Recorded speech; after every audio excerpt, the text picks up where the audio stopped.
Shalom. Just going and getting started, inviting a few people on. Thank you guys for joining.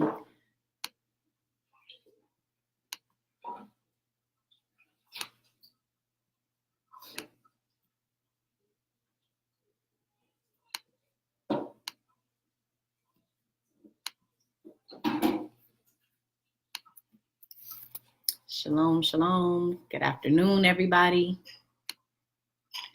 I'm going to go ahead and get started shortly.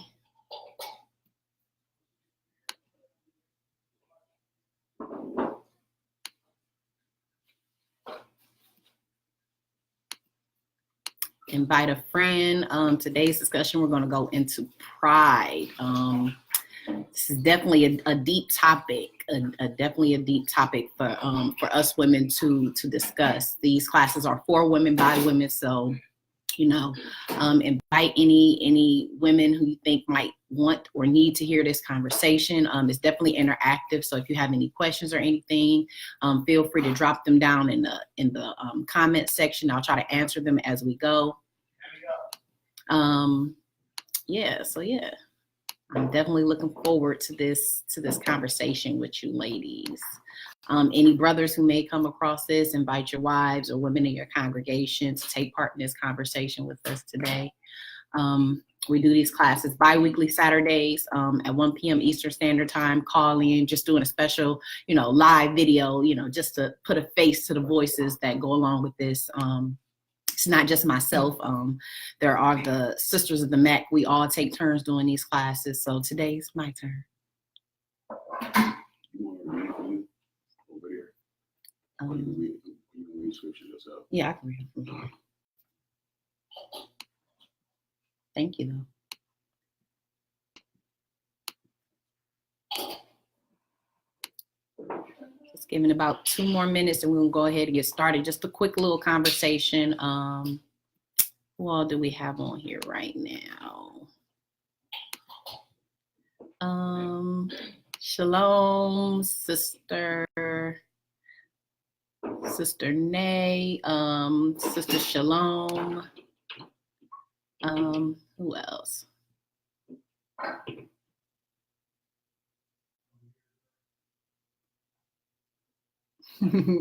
Thank you for sliding through, Sister May. Sister Adira, Sister Rashida, Sister Ismael Izzy. I'm sorry if I say your name wrong, sis, but thank you for being a part of the conversation today. I thank you all for getting on here. It is so important that us sisters step up into this role of teaching and guiding one another in this walk, because we need each other. We need advice. We need to hear what it is that we need to be doing from other sisters. Sometimes it's hard to always hear from the brothers. So that's why we as women need to step up in our role and be that voice of reason for our sisters, because sometimes the message can be the same, but that voice, coming from the spirit of a woman can sometimes, help you along your way and be able to, take in the message that you're being given. So I thank y'all for getting on. Shalom, sisters. Matter of fact, let me get called into our call in, just in case if everybody's not able to listen to the live message for the entire time. We also do these calls, via the phone. So I'm going to dial into there as well. All right. So the call in code for the phone, if you can't watch live the whole time, you can still listen in, is the number is 712-775-7035 and the code is 240035. All right, so once I get called into there, we're going to go ahead and start the discussion. Shalom, Sister Antoinette. Some of you may have noticed that we've been doing the Sisters Building in Wisdom reading challenge, where we're just putting hashtag Sisters Building in Wisdom, where the Sisters of the MAC have decided to go into the book of Ecclesiasticus or Sirach and read 1 chapter every day to build ourselves up in wisdom, because that's what that book is so full of. And just read 1 chapter every day and put our takeaway verse out there into our sisters chat room and to post it on Facebook to share that wisdom. So I encourage any sisters that are watching this video who've seen these hashtags to join in with us on that, because it's definitely been a great bonding experience. and just learning and building together. And it's beautiful to know what scriptures are popping out to each and every one of us, sparking discussion, you know, knowing where everybody's spirit at and being in one spirit, being able to study and build up as sisters together. So hashtag sisters building in wisdom. That's, you know, what we're pushing right now. I think today we're on chapter 28 and it's like 54 chapters in Ecclesiasticus Sirach. So feel free to join in with this, with that study. Shalom, Sister Mariah. Hi, Sister Maya. So what we're gonna do, I'm gonna go ahead and get started right now. To my ladies who are listening to the class from our call-in, I thank you all for getting on and being with us today. I appreciate you so much being here with the Sisters of the Mac. Before I go ahead and get started, any of you who have not decided where you're celebrating the Passover at here in Cleveland, Ohio, the Maccabees Alliance Council and I Am Israel, No Division, have come together to with 7 camps coming together and doing a mass Passover where all Israel is invited. So whether you're part of the camp, not a part of the camp, whatever it is, if you want to come to Cleveland, Ohio to celebrate the Passover with us, we're going to have a whole weekend of events. On Friday evening, we will be doing our ceremony where everyone will come, fellowship, build with one another on Friday evening, April 19th. On Saturday the 20th, we're going to have the Truth Explosion 2, which is going to be a concert and lecture event, music by, you know, some of your favorite Israelite artists. Definitely Ashasha Allah will be performing and give you some of your favorite songs. Definitely banging on Esau, because I know so many people love that. I think it's at like 1 million something views right now. The lesson will be given by General Hashar of AOC. He is such a phenomenal teacher, so he'll be here in Cleveland giving the lesson for us. And, you know, the whole event is going to be hosted by actor and comedian Brandon T. Jackson, who I'm sure you know from movies like Roll, Bounce, Big Mama's House, and things like that. So that brother's going to come down and help host that event for us. And then we're going to culminate the weekend on Sunday with a family day for us to just gather and just love on one another, because we need those times to build up our strength and energy to go back into the world. So if you have not decided where you'll be celebrating your Passover, go to our website, which is iamisrael12.com, and register today for your tickets for you and your family. It's a family event. Everything is for, you know, mom, dad, children, everybody come and get some of this love that the Maccabees Alliance Council is spreading throughout Israel, bringing that whole division thing to a close. You see, our name says No Division for a reason, because that's what we're doing. We're trying to bring that gap of division together to, you know, get rid of that whole stigma within our community and bring our people back together. All right, so I'm gonna go ahead and get started. Let me just say thank you to Sister Riza for being on here, Sister Sarah, to Sister Tayanda. Hey, sis, I'm still waiting on your lesson. Sister Atara, yes, thank you all for getting on. So let me go ahead and get started. All right, so today's lesson is called Pride, the Gateway Sin. So I chose pride as our topic today because pride is what I would call a deadly spiritual disease. It's something that a lot of us suffer from and don't even realize that we're dealing with within ourselves. It's a sickness because once it gets into our spirit, once it gets into our mind, it grows like a cancer and begins to eat at our relationships with ourselves, with our family, with our friends, with our husbands, and most importantly, our relationship with the Most High. So pride is definitely something that we need to be mindful of in our walks and in our everyday life. And I refer to it as a gateway sin because it's going to lead, having pride inside of you is going to lead you into other sins, which will cause you to violate the commandments of the Most High, mistreating people, disrespecting authority of who He is because of what pride is, comprised of. And, you know, for me, on a personal note, going into pride, I needed to study it because being someone who tries to do right, who tries to follow the laws of the Most High and be the best person that I could be, try to learn and teach and lead other people, and to, do charity to the best of my ability, even if it's just saying hi and hello to my brothers and sisters walking down the street. I found myself at a place where I couldn't grow.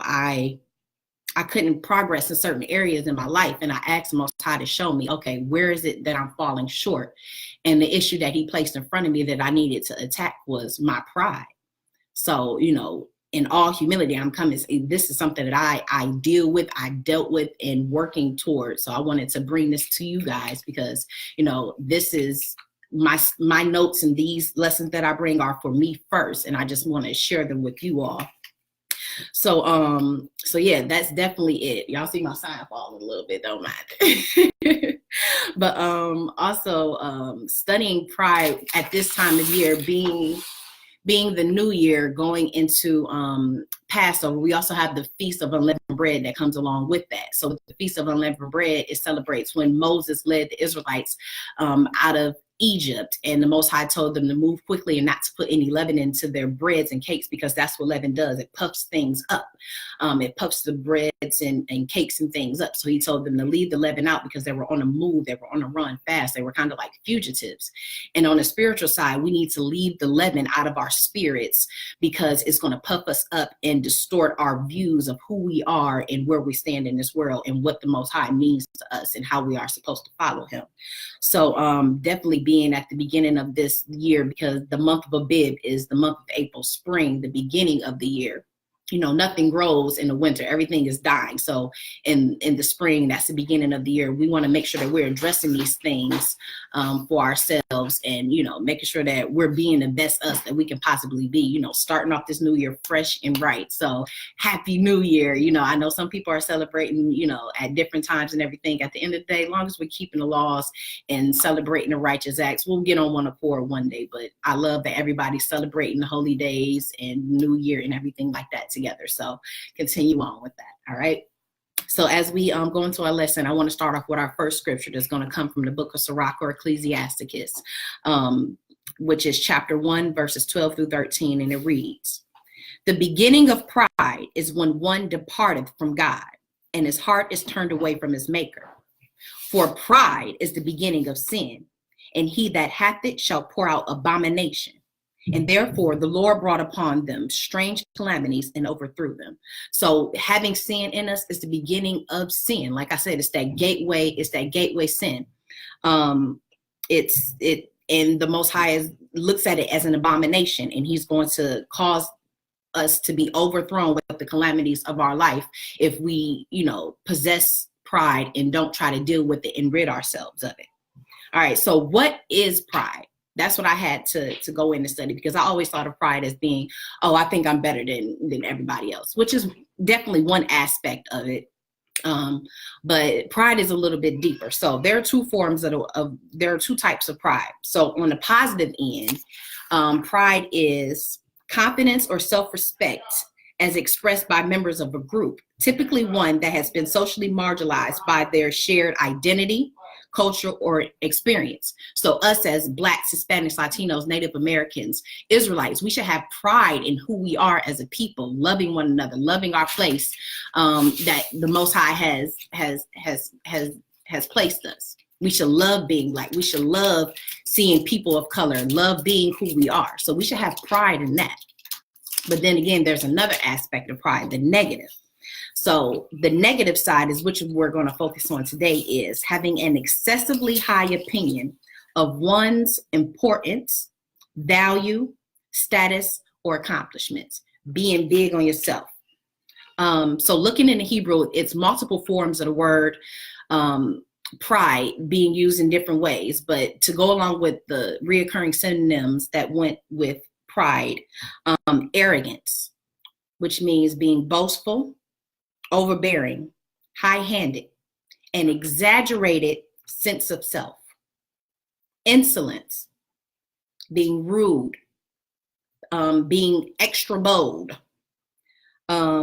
Presumptuousness, the failure to observe limits permitted or appropriate, aka doing too much. Haughty, so we hear that a lot. The daughters of Zion are haughty with stretched forth necks. So that's that attitude of being cocky, being egotistical, being conceited, narcissistic, that one dimension that I always thought of pride as. So that's definitely one dimension of it. So being haughty, cocky,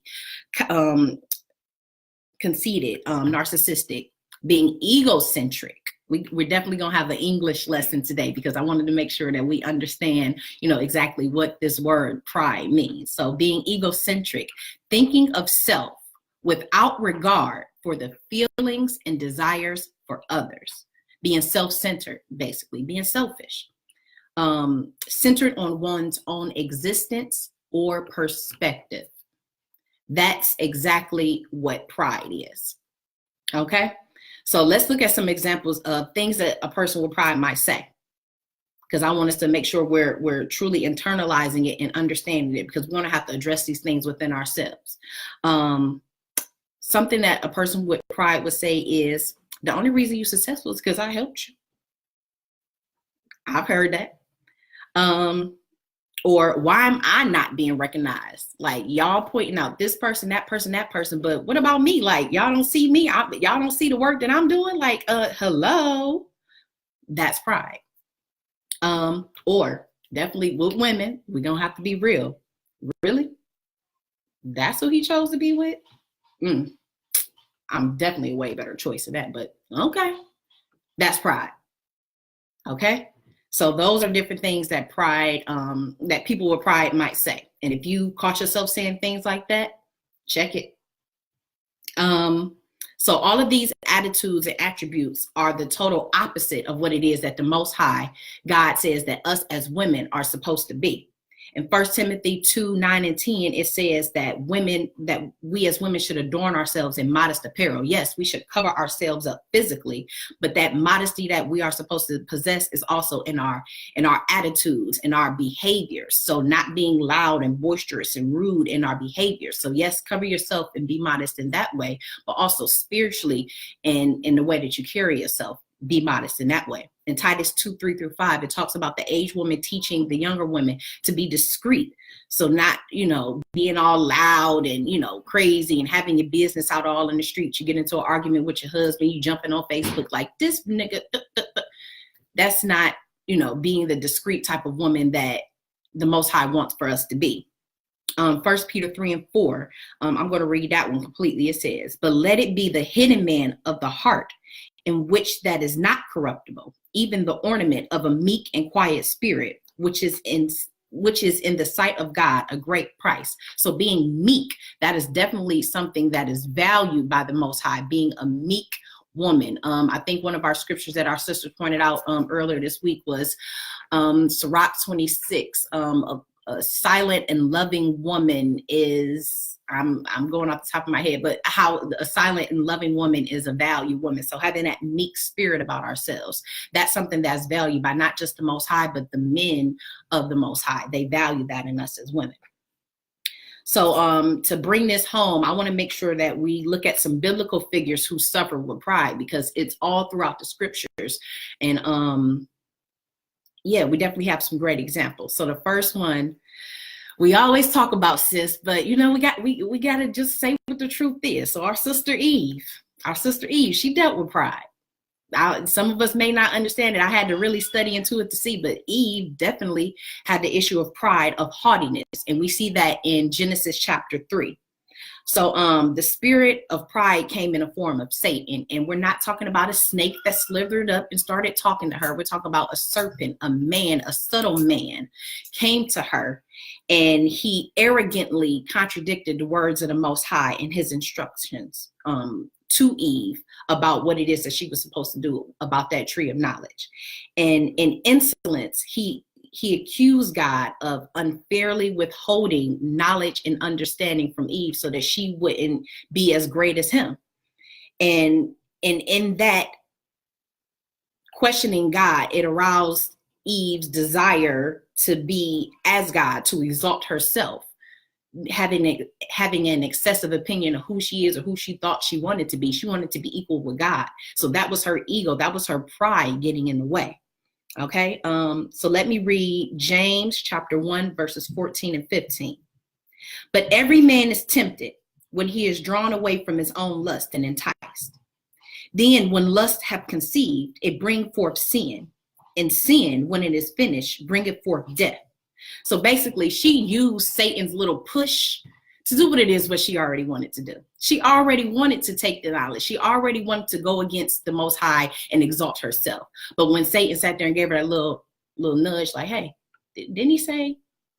She used that to do exactly what it is that she wanted to do. Like if you remember back in elementary school, how kids, you know, how the antagonizer would come into the middle of two people arguing. If you want to fight her, tap my hand. If you want to fight her, tap my hand. I know I'm not the only one that witnessed that in elementary school. Okay. So that's basically what Satan did to her in that moment. Like, hey, you already want to do it. So, I'm going to give you this little nudge. So Eve dealt with the pride of haughtiness. The next person, this is one of my favorite biblical figures because I read his stories and I just love the type of man that he was. King David. He dealt with pride as well. Probably didn't realize it, Coming into his kingship at maybe 10, 11, 12 years old. He was a kid. So as an adult man, he could do whatever he wanted. Anything was at his disposal. But David dealt with the pride of presumptuousness. And we see that in 2 Samuel chapters 11 and 12. Where he set Uriah the Hittite up to be killed in war to cover his adultery with Uriah's wife Bathsheba. So that was David's pride there. He was egocentrically thinking of himself, like, you know what, I'm about to set this brother up because I don't want nobody to find out what I did. So let him die. I'm gonna keep the woman and I'm gonna keep the baby. So he was presumptuous. He didn't observe the limits that were appropriate in that situation, and he crossed the line. And because he had a friend on his side, Nathan, I feel like we all need a Nathan in our life. We all need a Nathan in our life. Nathan was a prophet and a part of David's inner circle, and he understood the pride that David dealt with. So when he saw what David did with Bathsheba and with Uriah, Nathan came to him like, hey, I got to tell you about this man. This rich man and this poor man was walking on the road.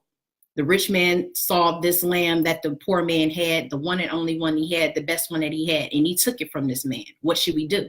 And Nathan was and David was enraged, like, no, justice needs to be served. This needs to be set aright. He was angry. He was ready to give out judgment for this. But then Nathan said, hey, brother, that rich man is you. That's what you did. And then at that moment, David understood, oh, man, I did wrong, because he wasn't able to see the wrong that he did because his pride was in the way of him doing what it is that he wanted. He wanted Bathsheba, so he did what he thought he felt he needed to do and killed the man to be able to take that woman. So King David, he dealt with pride. Shalom, Sister Kaya. Hi. And my last person who I want to point out from scripture is another great person. I hear people talk about this man often, but they don't always speak about the struggles that he went through. Job. Job dealt with pride of arrogance, and you can read about that throughout the entire book of Job to see his story from beginning to end. It's definitely a powerful story. When I got a chance to read it and going into this lesson, I was definitely, I felt cuts. I felt it. As my sister Adira would say, I felt all the cuts, and I was looking for band-aids to heal myself because I definitely could identify with some of the things that Job was going through, especially in his moments of struggle. So we see that Job in Job 1:1, he was called a perfect and upright man that feared and eschewed evil. So he did good works for the Most High. He did charity. So he was definitely a great man. But we also see that God allowed Satan to come in and test Job, because the Most High knew the pride that was in him. He knew that. So the Most High allowed Satan to kill his animals, his children, strike him with boils all over his body. And Job stood strong for a while, but eventually Job became depressed and he lost faith because of being in his moment of test for so long. And I can say I've definitely been there myself. I've definitely been there to the point where I've doubted the Most High, like, I don't think God liked me. And that's just me being honest. Like I try to do good, but I just can't seem to catch a break. Maybe God don't like me. So I felt that when I read that in Job, and that's just me being transparent with you guys. But in Job 29, we see his pride peak, because he then, talks about how great of a man he was, how people looked to him for his knowledge and for his good works. In chapter 30, he even goes so far as to speak down on the youth, as an elder speaking negatively about the youth coming up around him rather than uplifting the youth. Job talked down on the youth. And out of all the men that was around him that he was going to, that was talking to him, that he was trying to get understanding from, like, why am I in this position? The only one who was able to see his issue, ironically, was a younger man, Elihu. And I want to definitely point this out in Job 32, 6 through 10. Elihu, the son of Barchel, the Bezuite, answered and said, I am young and ye are old. Wherefore I was afraid and durst not show my own opinion. I said, yes, sis. I'm sorry to interrupt you. Trouble hearing you. I don't know if it's my connection. No problem, sis. No problem, sis. I'll bring it closer.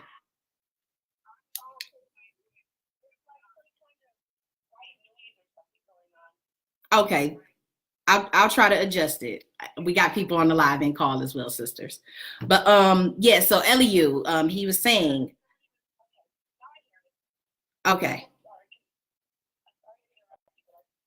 So yeah, he was, Job 32, 6 and 10 said, and Elihu, the son of Barchel, the Bezuite, answered and said, I am young and ye are very old. Wherefore I was afraid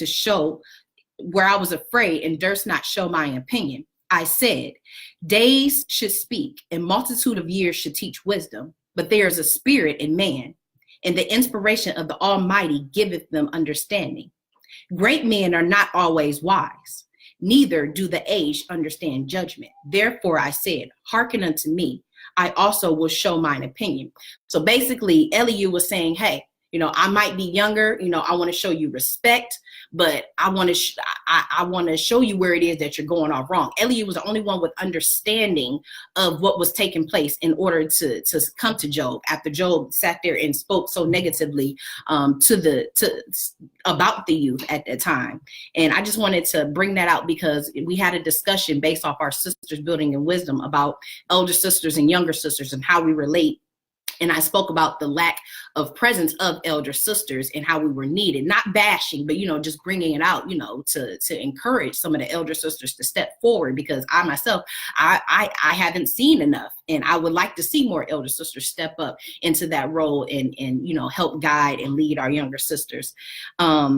So yeah, we definitely need that. So just as my little message within our lesson, elder sisters, we want to see you guys step up and help lead and teach. All sisters are not against, taking correction and taking leadership from our younger sisters. We need you all. We need you all to step up and be that guy, because there's certain things in this walk that I should not have had to learn by myself. I should have been able to reach out to some elder sisters out and around. And now that I'm growing in my walk, I'm more aware of this and, searching for different, elder sisters who can be that, big sister for myself. I do got my sister Adira, who's in I Am Israel, who I can definitely go to, but we need more, sisters like that out here who are doing the work and leading.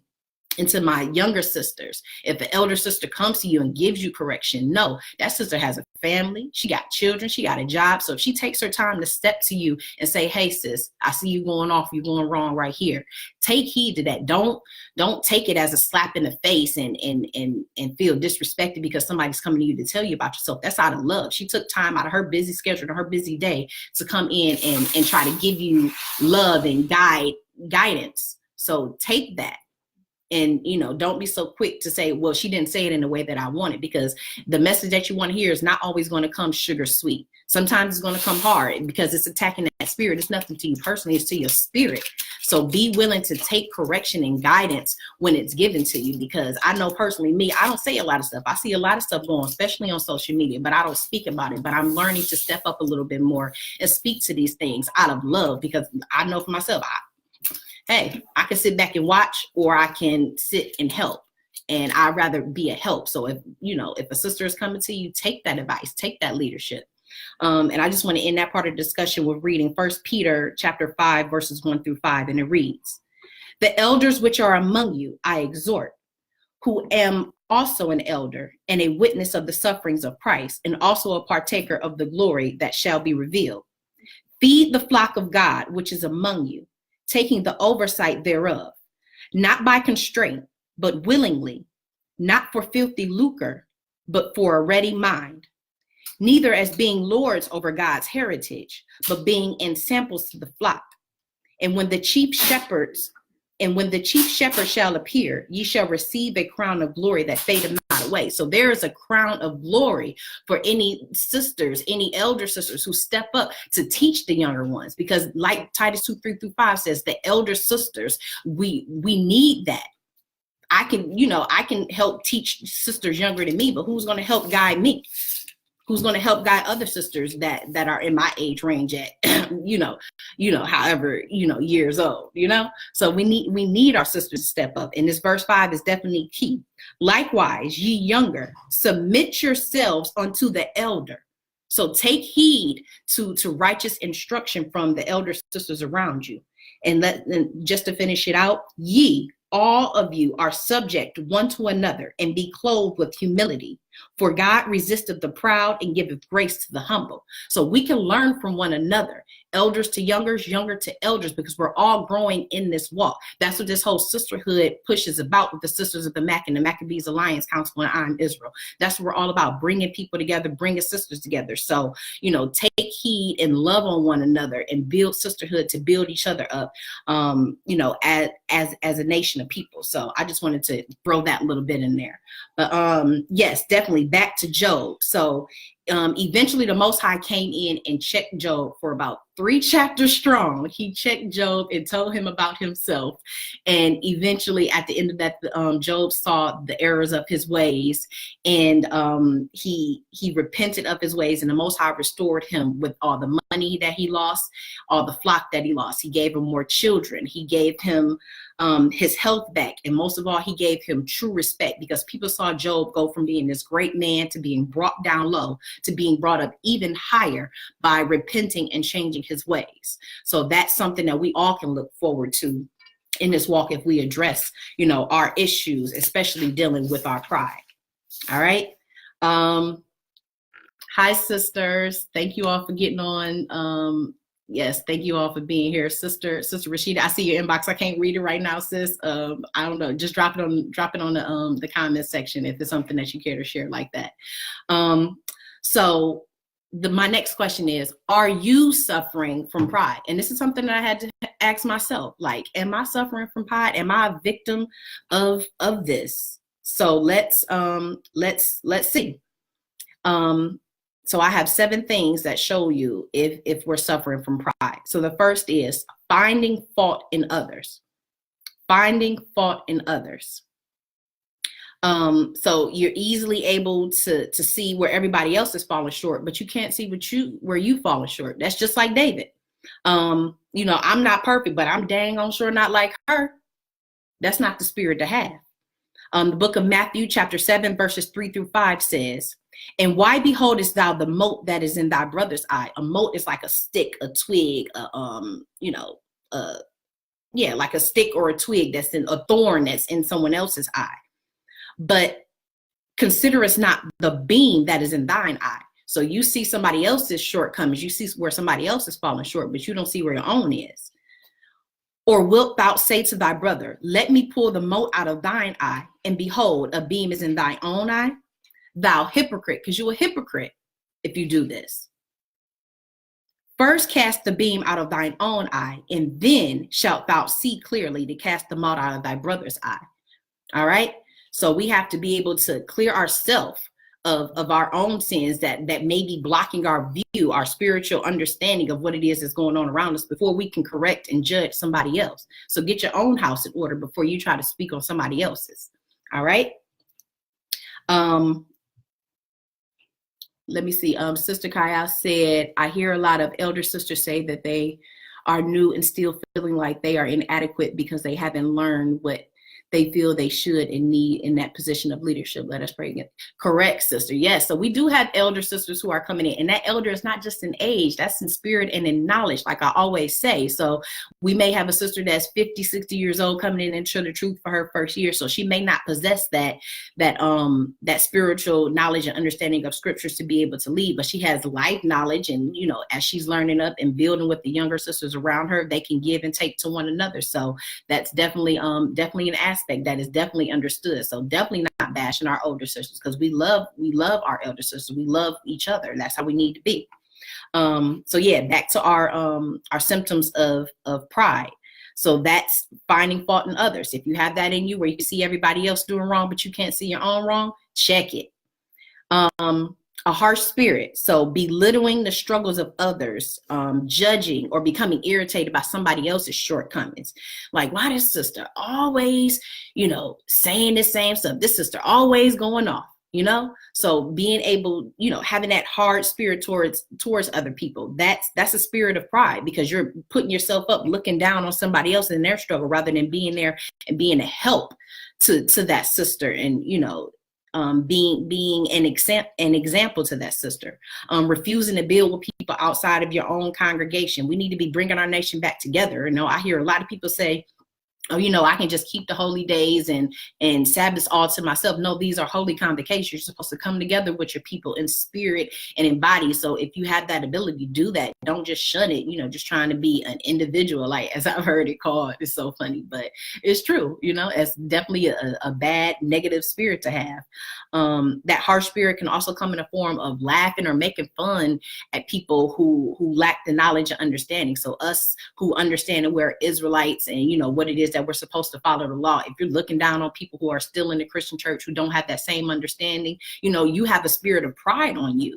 You've been given this knowledge not to look down on anybody else, but to uplift others. So definitely that harsh spirit is something to watch for. 1 Thessalonians chapter 5, verse 14 says, we urge you, brothers, to admonish the unruly. So that means to warn, to warn the unruly, to encourage the faint-hearted, help the weak, and be patient with everyone. Yes, sis.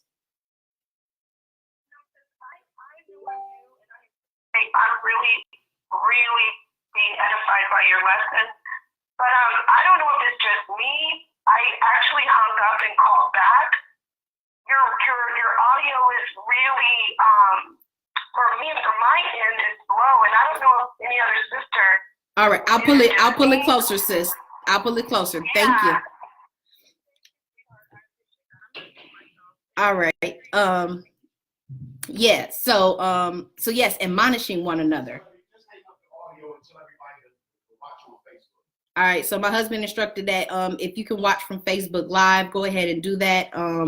So yeah, because the audio is a little messed up from the phone to there. So sister, I'm going to hang up the line. If you can watch from Facebook, please do that. If not, just send me a message to my personal number or to my inbox, and then I can forward you the message from there. All right, sisters. All right. So the third one to look out for if you may be suffering from pride is being superficial or shallow. You know, looking the part, but not really following what it is that you're supposed to do. This is definitely a good one. You know, following your husband's directions and being all, you know, submissive and respectful in person, you know, when you're around people, but at home, you know, you're loud and disrespectful and, you know, being rude. So that's, you know, being that superficial, being shallow. Showing up to charity events, your arms are full, ready to give. You like, hey, you know, I brought all the food needed and X, Y, and Z, showing up to that, but you're really doing it just to be seen, not really because it's coming from your heart and you want to give like that, because you want to outgive the people around you. So yeah, so that's definitely an aspect of pride that we need to be mindful of. The book of Ezekiel chapter 33 verses 30 through 31 says, also, thou son of man, the children of thy people still are talking against thee by the walls and in the doors of the houses, and speak one to another, every one to his brother, saying, come, I pray you, and hear what it is that cometh from the Lord. And they come unto thee as the people cometh, and they sit before thee as my people, and they hear thy words, but they do not do them. For with their mouths they show much love, but their heart goeth after covetousness. So basically, you know, like the song says, walk it like you talk it. So we got people talking it, but not really walking this walk and loving and being the type of people that we should be. So that's something that we have to watch for in ourselves. That's pride. Being defensive, you know, which is being anxious to challenge or avoid criticism. So being mothers, being wives, you know, it's easy to give correction to our children. It's easy to give correction to our friends, to our sisters around us. But when it's time for us to take that correction from somebody else, then we're ready to defend it. You know, we got all the excuses in the world of, you know, well, the reason why I did this, we don't want to take ownership of our own stuff. That's pride getting in the way.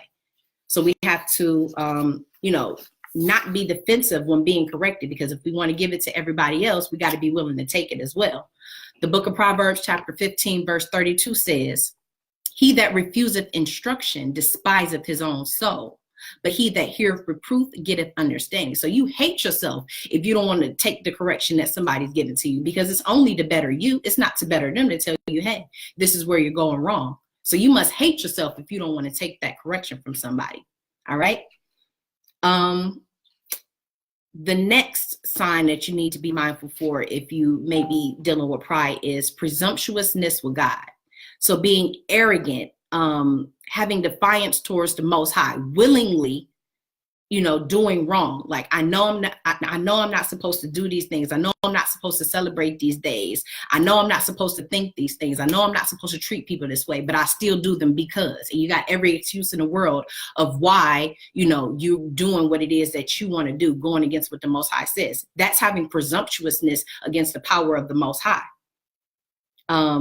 The book of Psalms, chapter 19, verse 13 reads, keep back thy servant also from presumptuous sin. Let them not have dominion over me. Then shall I be upright, and I shall be innocent from the great transgressions. So, you know, that, you know, doing what we want to do rather than doing what the Most High says, that's having pride within ourselves. Being desperate for attention. I definitely see a lot of that on social media. Sisters who post just to grab the attention of brothers. But when you really read into their comments and the things that, you know, they talk about, you, that sister's not really about it.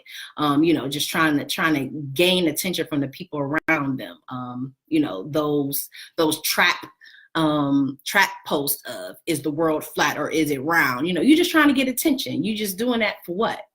Just trying to rouse up an argument and things like that. So just trying to gain attention for yourself. So that's definitely pride, because you want somebody to look at you, you know, like, hey, look at me, look at me.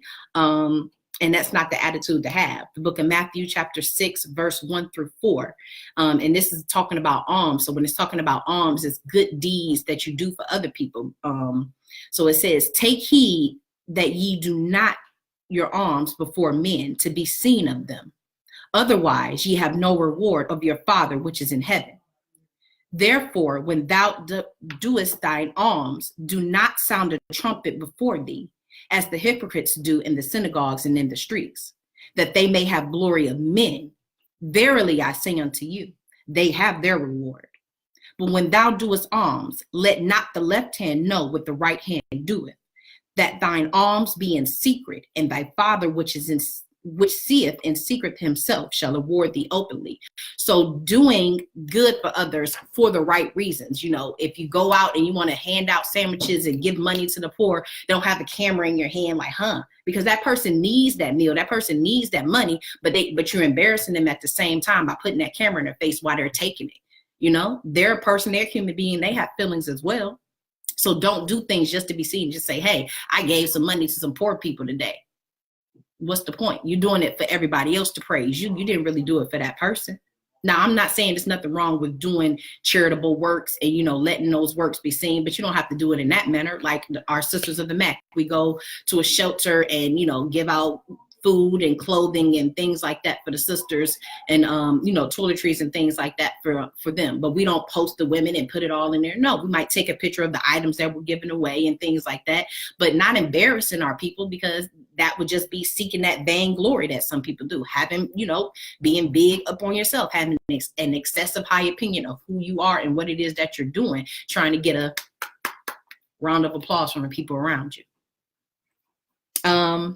And the last one, as far as a sign of having pride, is neglecting others, neglecting the people around you. You always got to be a victim. You're never doing wrong. You're always the victim. So not caring about the people's around you, opinions, feelings, in how you relate to them. So that's something we have to be mindful of, being neglectful, because we're supposed to care. If you're neglecting the people around you, you're not showing love. You're not showing care. So Proverbs 21:13 says, whoso stoppeth his ear at the cry of the poor, he also shall cry himself, but shall not be heard. Right. So those are some things that, you need to be mindful of. If you're dealing with any of those things, you're suffering from pride. And, by the end of this message, I hope, you get an understanding of where it is that you fall in these different categories, so that you can properly address them. So as we get ready to, just close out our discussion for today, I want to talk about what is the cure for pride, because like I said, it's a sickness. It's definitely a debilitating disease to deal with pride within ourselves.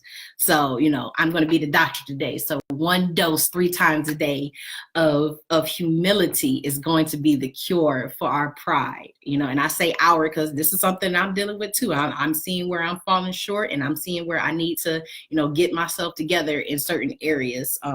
So definitely a dose of humility 3 times a day is what the doctor is prescribing for us sisters.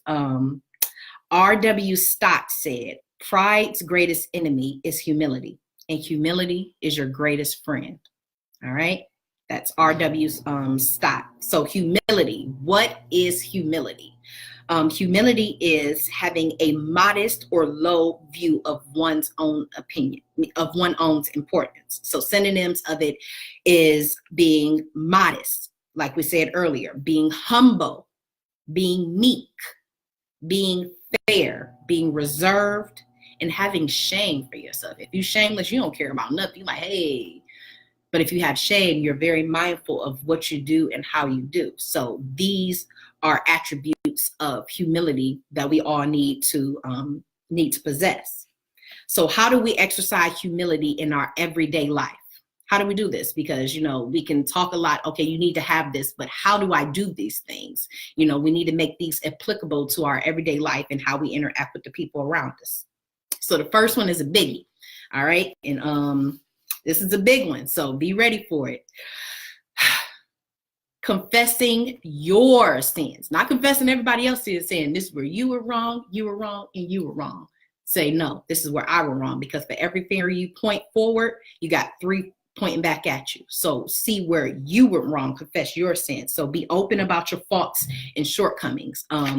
Admit when you have been wrong and hurt somebody, which is something that is hard to do. That is definitely hard to do. We say, you know what? I was wrong. I had to swallow my pride earlier this week and say, I was wrong. I did that. So having that in ourselves, having that strength in ourselves to do that. The book of James, chapter 5, verse 16 says, confess your faults one to another and pray one for another, that ye may be healed. The effectual fervent prayer of a righteous man availeth much. Okay, so we have to confess those sins because we just confess them to ourselves. That means nothing. It's still within us. We can still hide it if we don't want to address it. But if we confess it to our sisters, like, hey, sis, I got to tell you, I've been struggling with this, because now you got somebody to hold you accountable for it. And that's where it gets real. Because when you confess it to one another, you got an accountability partner. Somebody else know what you're dealing with. So they can say, hey, remember you said you was trying to work on that? Okay. The book of Romans, chapter 12, verse 1 says, I beseech you, therefore, brethren, by the mercies of God, that ye present your bodies as a living sacrifice, holy, acceptable unto God, which is your reasonable service. So when we're sacrificing ourselves as a living sacrifice, we want to sacrifice our persona that we've created, our public opinion. We want to sacrifice that for the truth of who we are, to better ourselves in confessing our sins to each other. Because, you know, that's important. We got to sacrifice, you know, who we are now for who we want to be. Sacrifice the old you for the new you. All right. And that's something that I'm working on. So within this lesson, you know, I've been, you know, talking about my struggles and things that I'm doing. So I'm doing that right now with y'all. So don't stone me, y'all. Okay. If y'all see me fall short, just give me my little nudge. Say, all right, sis, get yourself together. All right. I'm not above being checked. I take it. I might cry, but, you know, I'll take it. The next thing as a practice of humility is question your motives. Question your own motives of when you do things. So question before you act, your thoughts, why you're doing it, and if it's in line with the Most High, or is it just for vanity? Is it profit? If it's profitless for Him, is it only just for yourself? And, you know, question your motives when dealing with strangers, with your family, with your children, with your husband. And definitely when you're in a position where you're stepping up in a leadership role, you know, we shouldn't force leadership. You know, leadership is gained through servitude of the people. So if you want to step up and be a leader and, you know, do that, that's totally fine. We need our women to step up and be leaders. But if you're doing it for the wrong reason, just to be seen, just to be like, hey, she, you know, that's just a smart X, Y, and Z, and not for the uplifting of your people, you need to check that. Okay. And I definitely see, you know, a lot of sisters that deal with that, you know, so, hey, let's be mindful of that. The book of Matthew, chapter 23, verses 11 and 12 says, but he that is greatest among you shall be your servant. So that goes along with leadership is gained through servitude. And whosoever shall exalt himself shall be abased, and he that shall humble himself shall be exalted. So being humble, having that spirit of meekness in you is what's going to lift you up in the eyes of others. Not you saying, hey, I'm here.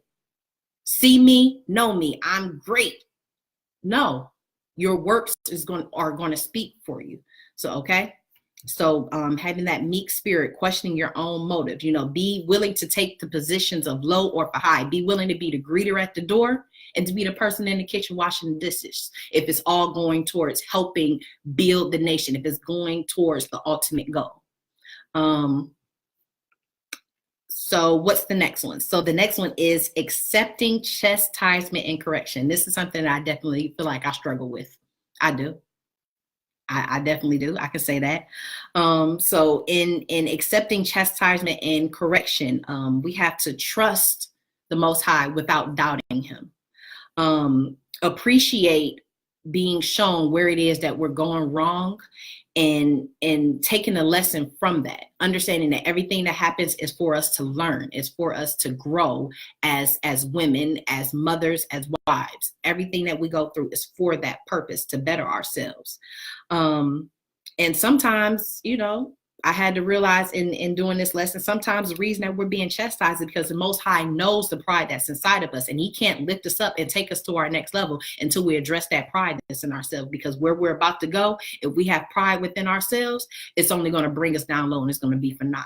So, you know, checking our spirits at all time. The book of Sirach, or Ecclesiasticus, chapter 11, verses 25 through 27 says, in the day of prosperity, there's a forgetfulness of affliction. And in the day of affliction, there is no more remembrance of prosperity. So when you're up, you forget when you was down. And when you're down, you can't remember what it's like to be up. So we have to constantly, you know, have faith and appreciate where the Most High has us. Because if we endure and go through it, you know, greater things are on the side of our struggle. That's something daily that I have to remember for myself. The next practice or exercise in humility is uplifting others. It's easy to uplift yourself. It's easy to say, I did this, this, this, and this, and I'm great because of this, this, this, and that. But how about uplifting somebody else, your brothers, your sisters around you, saying, you know what, good job. I see your works. I see what you're doing. Let me help you in your ministry. You know, you see a sister out there, you know, trying to help feed the homeless, you know, say, you know, I see your work, sister. I love it. I want to help. So, hey, here's some extra, you know, bread and, you know, meats or whatever it is to help feed the poor. Here goes some socks, you know, here goes some alms, you know, some monetary alms in order to help you with your ministry. You see a brother out on the street corner that's teaching, you know, all he got is his Bible and he just yelling with his voice. You want, you know, uplift that brother. Say, you know what? I know somebody that owns a secondhand shop and they have a speaker there. I'm gonna go in there and get that speaker for that brother so he can further push his message. So uplifting others around you by just saying, good job, you know, I see you. You know, because that's sometimes, you know, people need that encouragement to keep pushing along in what it is that they're doing. Okay. So, you know, just showing compassion to others and uplifting them, you know, say, I've been there too. It's so easy, you know, especially being on this side, knowing that we're Israelites and that we're supposed to follow the law. You know, it's easy to look down on people and forget, like, hey, I was there too. I used to be in a Christian church. You know, I used to be in a choir. I used to wear pants. I used to go out to the clubs and, you know, take shots and X, Y, and Z and do all those crazy things. So I can't, you know, necessarily, you know, look down on people for that and, you know, and turn my nose up, but because I've been there as well. And we have to all realize that, but uplift one another and say, hey, I see where you at. I've been there before. Can I show you something different? You know, rather than turning our nose up and being conceited and having that haughty attitude towards our brothers and sisters, because we're judged as a nation. So if they not coming up, you're not coming up. The book of Philippians chapter 2, verse 3 reads, let nothing be done through strife or vainglory, but in lowliness of mind, let each esteem one another. Let each esteem each other better than themselves. Look not every man on his own things, but every man also on the things of others. So basically, stop looking at yourself. Stop being me, being selfish. I've been selfish. I deal with it. And I'm working on it. And I recognize that and I admit that to y'all. So, you know, not always being about yourself, but uplifting the people around you when you're, you know, out here, you know, trying to uplift your people. And most of all, when uplifting others, uplift the Most High. At the end of the day, that's what it's all about. Remember that without him, we don't wake up every day. We don't tell ourselves to breathe. We don't wake up in the morning and say, okay, today I'm going to be alive, because some people didn't wake up today.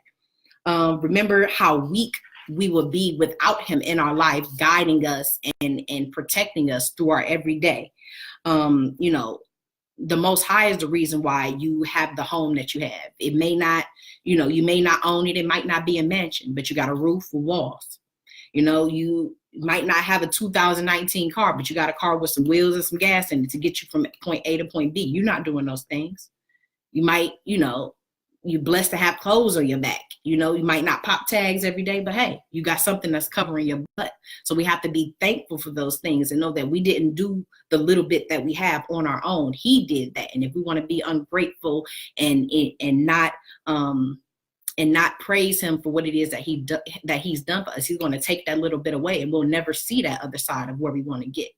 All right. So these are things that we have to be mindful of. So appreciate, you know, what we have and hope for the best by doing good work to be able to be blessed with more in the things that we want in this life, as long as it's in line with the Most High. All right. So as we close out with my final thought, I told you I was going to be in and out today.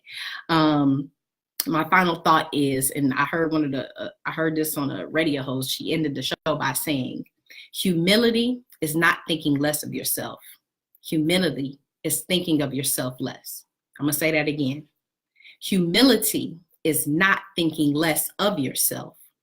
So humility is thinking of yourself less. So thinking of others before you think of you, which is, you know, sometimes hard to do. I come from a family of 6 children, so we always had to fight to be, you know, heard and, you know, fight to be seen and things like that. So sometimes it's easy to be, you know, a little self-centered, like, hey, look at me. Y'all don't hear me. Y'all don't see me. but that's something that we all have to be mindful of in ourselves. I always say to be mindful because we have to check our spirit, check ourselves at all times. So I'm just going to close out by saying, get out your feelings, get to work, sisters, address these issues, really dig into yourself and see where you've fallen short. Ask the Most High to show you where you've exhibited pride in your relationships with people. And if you need to make amends, make amends. Swallow your pride and go to somebody and say, you know what, I was wrong for doing this. I apologize. And repent, which means to not go back to doing those things, trying to better yourself, and removing pride from your attitude and your ways of being. Because at the end of the day, we want the Most High to be proud of us, to be able to present us without a stain on us as the remarkable, beautiful, meek, modest, humble women that He has designed us to be. All right. So with that, I say, sisters, I love each and every one of you. I will see you all the next time we get online. Please feel free to drop any questions into the comment section or inbox me. We're probably going a little hiatus from classes until after Passover. But if there are any lessons or anything that you guys want to hear the Sisters of the MAC discuss, because these are discussions for women, by women. So we talk about whatever topics that we need to address amongst the sisters. So if it's anything that y'all want to hear us talk about, please, let me know and I can get that out to the sisters so we can present those conversations for us. So I love each and every one of you. Please go to our website, which is IamIsrael12.com for class schedules, information on our congregation, especially about the big mass Passover that's going on. And I can't wait to see you all in a few weeks. So I love you and I'll see you all later. Shalom.